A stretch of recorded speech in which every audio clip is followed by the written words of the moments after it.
Most people think antibiotics are like tiny biological superheroes flying through your veins to save the day, but that is a lie. In reality, antibiotics are more like cold-blooded molecular assassins that do not care about your feelings or the law of the land. They do not just ask bacteria to leave, they dismantle their entire existence while your own cells watch from the sidelines. It is a microscopic massacre happening inside your body every time you swallow that little white pill. Doctors say we have been taking these drugs for granted, but the way they actually hunt down their prey is a masterclass in biochemical violence. Think is not just about medicine, it is about making science simple, so hit subscribe. If you want to understand how these drugs work, you have to realize that bacteria are essentially tiny, self-replicating biological machines. To kill them, you do not need a big explosion. You just need to jam a wrench into the right gear. Studies show that antibiotics are designed to be incredibly picky. They look for specific features that bacteria have, but human cells do not. It is like a facial recognition system for an assassin. If the target has a specific type of cell wall or a weirdly shaped protein factory, the antibiotic goes in for the kill. If it looks like a human cell, the drug just keeps moving. But wait, if they are so smart, why do they sometimes make you feel like garbage? Drop it in the comments if you have ever had that weird antibiotic brain fog, or if your stomach felt like it was hosting a tiny civil war after a dose of a Let us talk about the OG assassin, penicillin. Imagine a medieval castle that is constantly being built and repaired. The workers are busy laying down bricks, but suddenly the mortar turns into water. That is exactly what penicillin does to a bacterial cell wall. It targets a substance called peptidoglycan, which is the biological concrete that keeps a bacterium from exploding. Without this wall, the bacteria cannot handle the internal pressure. They literally swell up and pop like an overfilled water balloon in a microwave. It is messy, it is effective, and because human cells do not have cell walls, we stay perfectly intact while the invaders turn into microscopic soup. It is one of the greatest tricks in medical history, turning the very strength of a bacterium into its ultimate weakness. Here is a controversial truth. Taking antibiotics for a cold is like trying to put out a fire with a screwdriver. It is the wrong tool for the job. Viruses are not even alive in the traditional sense. They are just rogue strands of genetic code that hijack your own cells. They do not have cell walls to pop or protein factories to sabotage. Doctors say that demanding antibiotics for a viral flu is the fastest way to ruin your gut health for zero gain. It is like calling an exterminator to fix a computer virus. It does not work, it costs money, and the exterminator is just going to look at you like you are crazy. Tell me your story, hasn't doctor ever refused you antibiotics when you felt like death, only for you to realize later they were actually saving your gut microbiome from a pointless nuclear strike? Not all assassins use the same weapon. We have a whole arsenal of different drug classes.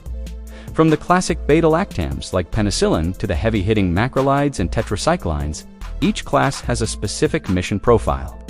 Some go for the outer walls, while others sneak inside to disable the power grid. Doctors say that choosing the right antibiotic is like picking the right specialist for a heist.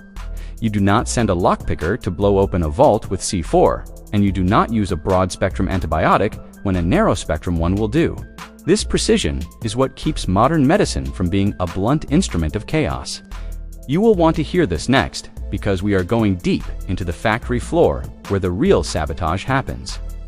If an antibiotic cannot pop the cell wall, it goes for the brain, or at least the factory. Bacteria need proteins to do literally everything, from moving around to eating your lunch.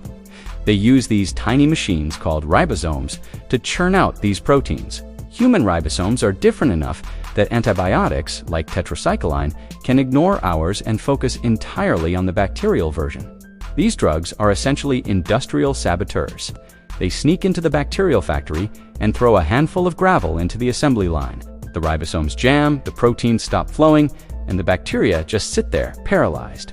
They cannot grow, they cannot reproduce, and they eventually starve to death in a silent, microscopic prison. But wait, what happens when the bacteria tries to fight back? Not every hitman finishes the job personally. Some drugs are bactericidal, which is a fancy way of saying they show up and commit immediate murder. They are the ones that pop the walls or shred the DNA. Others are bacteriostatic, which means they do not kill the bacteria directly. They just put them in a permanent timeout. It is like a forced retirement plan, where the bacteria cannot have kids or grow any bigger. This gives your immune system enough time to show up, do a little victory dance, and finish the job.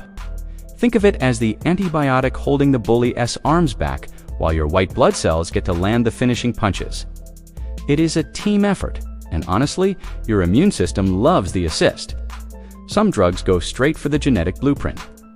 Imagine trying to build a skyscraper, but every time you open the blueprints, the ink turns into a chaotic mess of symbols. That is what fluoroquinolones do. They mess with enzymes called DNA gyrase and topoisomerase. These enzymes are responsible for uncoiling bacterial DNA so it can be read. If the DNA cannot uncoil, it cannot be copied. If it cannot be copied, the bacteria have no instructions on how to exist. It is a forced genetic meltdown. This is one of the most aggressive ways to kill an infection, and it shows just how sophisticated these molecular weapons have become. However, using these big guns too often can lead to a nightmare scenario that is already unfolding in hospitals across the USA. We have all been there. You take the pills for 3 days, you feel like $1 million, and you decide to stop. Big mistake. Huge. When you stop early, you have only killed the weak, pathetic bacteria. The ones that are still alive are the tough guys, the ones that survived the first wave and are currently taking notes on how to beat you. By stopping early, you are essentially giving the survivors a free training camp to learn how to resist the drug. This is how superbugs are born. It is like leaving one zombie alive at the end of a movie. You know he is coming back for the sequel, and he is going to be way harder to kill next time. Studies show that finishing the pack is the only way to ensure total annihilation. In the year 2026, we are facing a bit of a crisis. Bacteria are evolving faster than we are inventing new ways to kill them. They are learning to build tiny pumps that spit the antibiotic back out before it can even work. Some are even developing enzymes that eat the medicine for breakfast, like a high-protein cereal. It is a biological arms race. Doctors say that if we do not get smarter about how we use these drugs, we might end up back in the dark ages, where a simple paper cut could be a death sentence. It is not just science fiction. It is a real-world game of cat and mouse, where the mouse is starting to carry a weapon of its own. What do you think, Car? We being too reckless with these life-saving drugs? Drop it in the comments. The future of fighting infection is not just about making stronger poisons. We are looking at AI-driven drug discovery and even phage therapy, where we use friendly viruses to hunt down and eat bad bacteria like a biological Pac-Man. Coming up next in the world of medicine is a shift toward extreme precision. We are moving away from blunt instruments and towards surgical strikes that leave your healthy gut bacteria alone.